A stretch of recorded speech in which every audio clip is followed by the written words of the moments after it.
Man, if you've been around the channel this week, then you know that we've been having a bit of a tough one and really had our work cut out for us when we've been looking at a little bit of a series from Transformers Armada. Part 1 was Armada Optimus Prime. Not good. Nothing about it good. Part 2 was a little bit better. It was Armada Overload. And Part 3 is going to be this guy. It is Transformers Armada Jetfire. And he's going to be our focus this time around in the latest GotBot True review.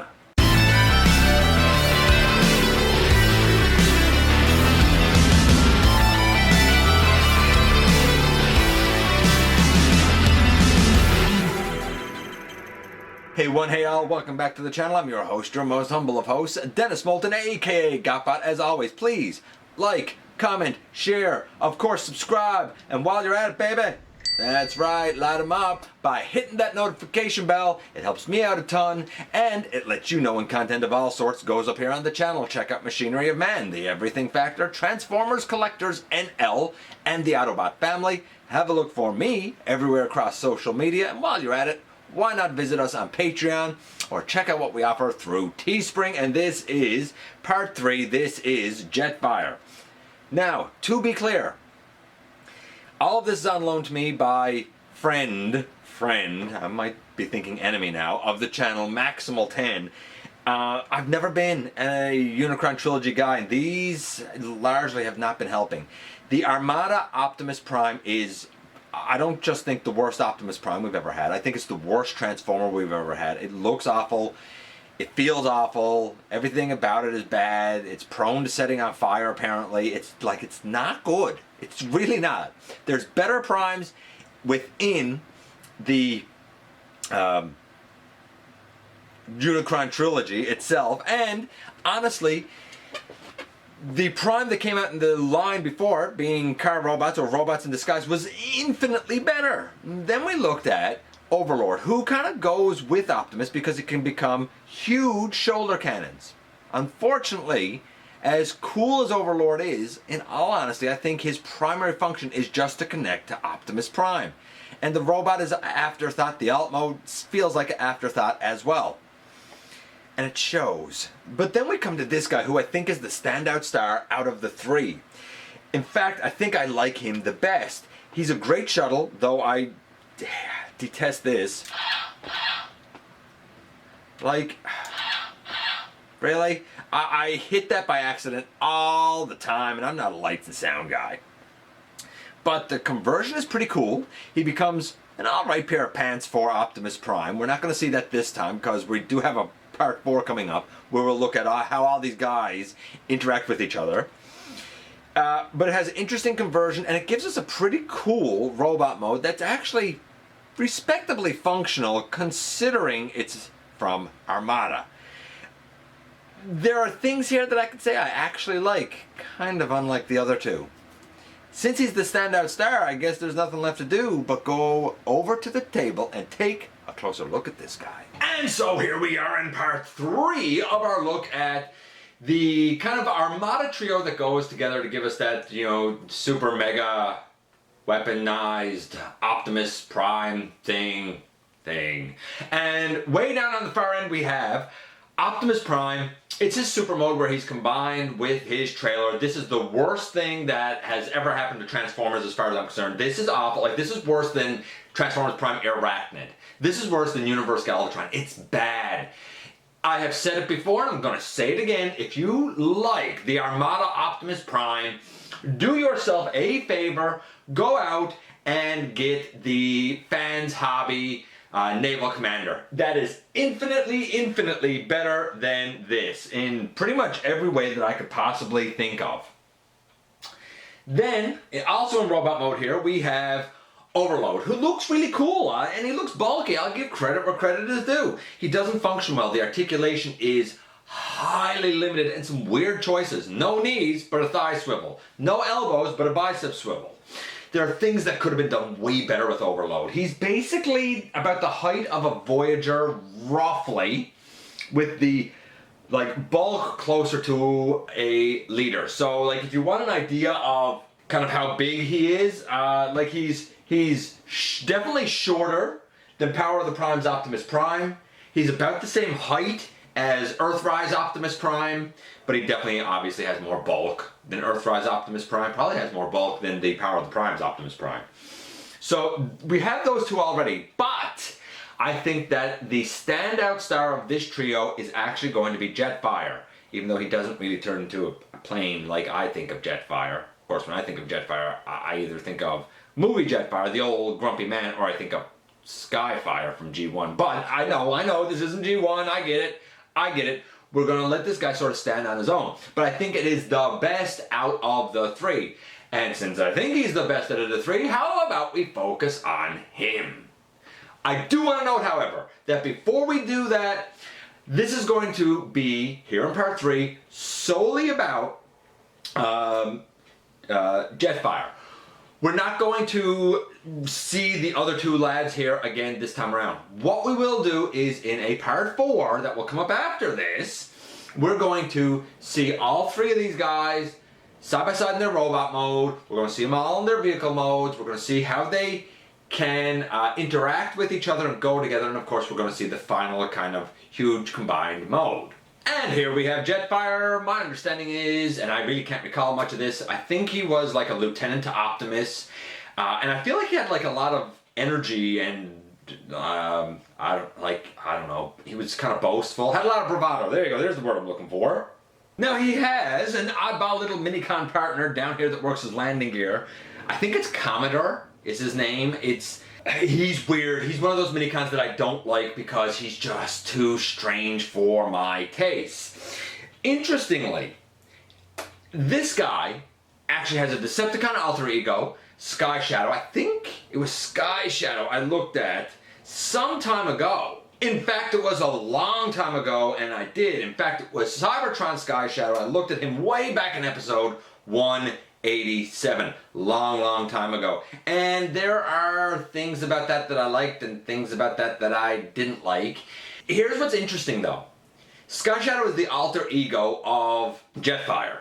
And my understanding is that Sky Shadow was like a name that Jetfire found from the annals of history going back to the Beast Wars. I find that very strange because I'm not sure how the Unicron trilogy links up to Beast Wars.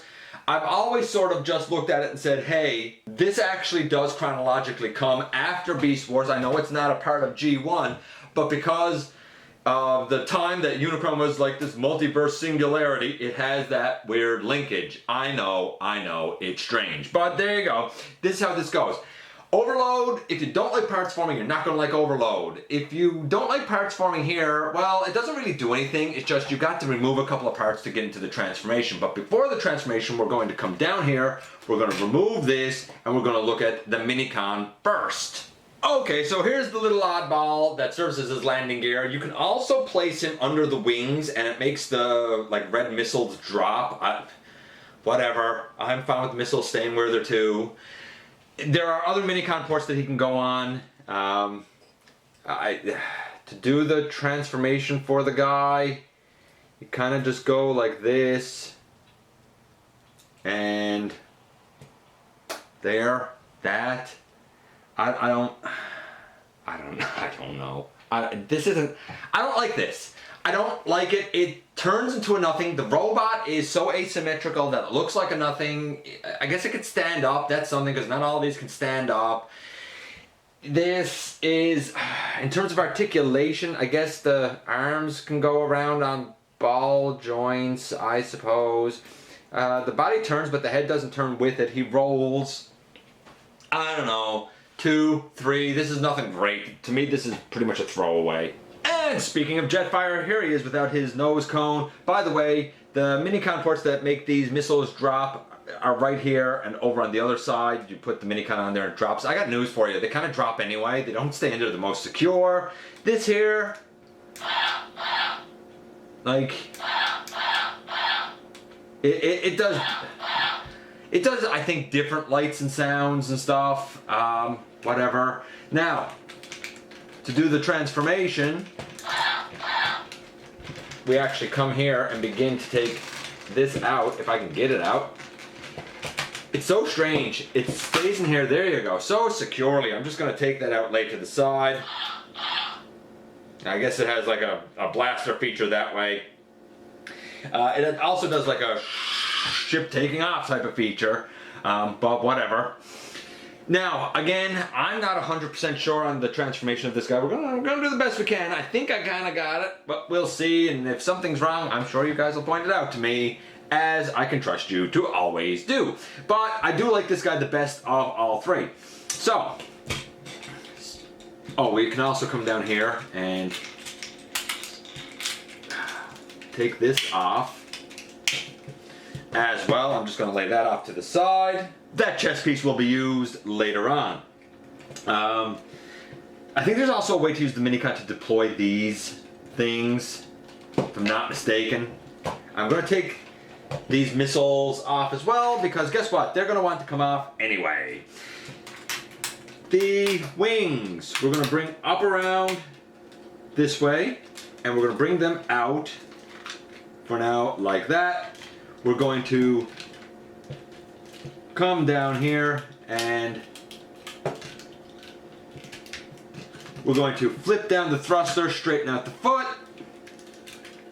We're going to flip down the thruster, straighten out the foot, and now we can stand the guy up. I'm going to reorient things so we can do the rest of them. Okay, now, actually, I started to bring these up, but I'm going to bring these down for just a moment and sort of turn them in. Bring these down, and again, sort of turn them in. When you come up here and you flip down this piece and you flip down that like that, and you come over here, you flip this down, and you can come back here, and I just pull that off, but it's not supposed to come off, it's just supposed to go down here. And then you basically split these. This is the like lower pants that go on Optimus Prime later on, and his cab section attaches here. Instead of using Optimus Prime's trailer for his pants, you can use Jetfire for Optimus's pants, if you're so inclined.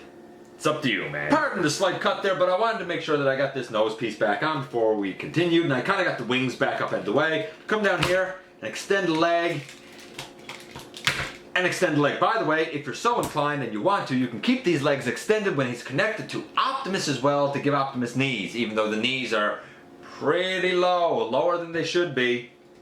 We can kind of come up here and bring this arm out, and we can bring this arm out. Let me just get that up out of the way, and around, get this up out of the way, and out around. Extend the arm, and we should be able to extend this arm as well. There. Okay, so now we have this kind of big open chasm in the center of them. This big open chasm brings us back to these pieces. They're flipped out for Optimus, but they're gonna stay flipped up for Jetfire. Right, so we actually bring them up, and we bring that forward. This whole section now will rotate down, and we're gonna bring out, if I can do it, open this up and bring out the head. Actually, these stay open, if I'm not mistaken.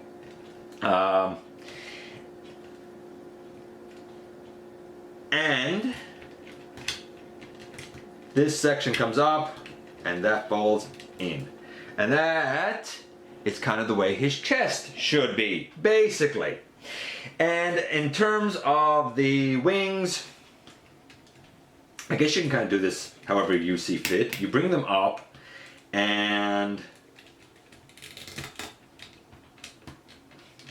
see if I can get them around.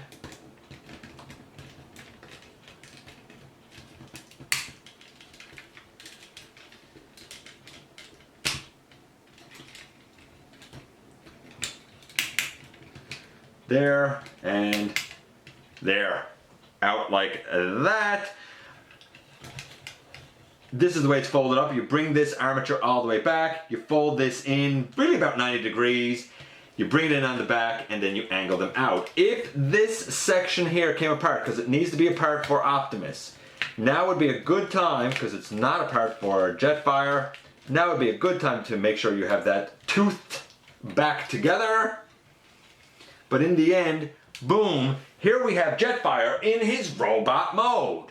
So what about grades for this guy? Well, in terms of his coloration, honestly, by the way, you can take this blaster of his and you can put this in his hand if you want as his blaster, just like on the show.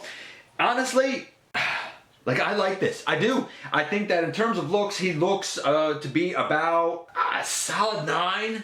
Solid 9, maybe even a bit higher. I'm saying, let's see. I'm just seeing if there's anything here that stands out to me as not right.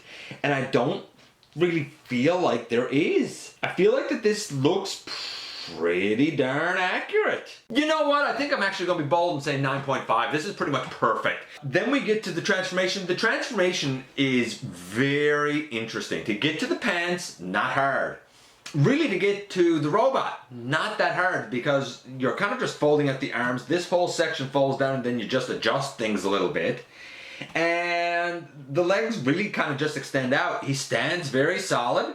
I'm going to say 9.5 for the transformation. I think it's great. Then we get to the articulation for the guy, and we have a head that goes left and right. Doesn't really look up and down. These can get out of the way, so your shoulder can go all the way up and down and all the way out to the side, and bicep swivel, and like elbow. Anything at the wrist? There's even a wrist swivel. I don't think there's a waist. No waist. The legs have rotation. Can't really go back. Doesn't seem like they can really go forward unless I'm missing something, which I suppose is possible. I guess they can go forward if you split his body.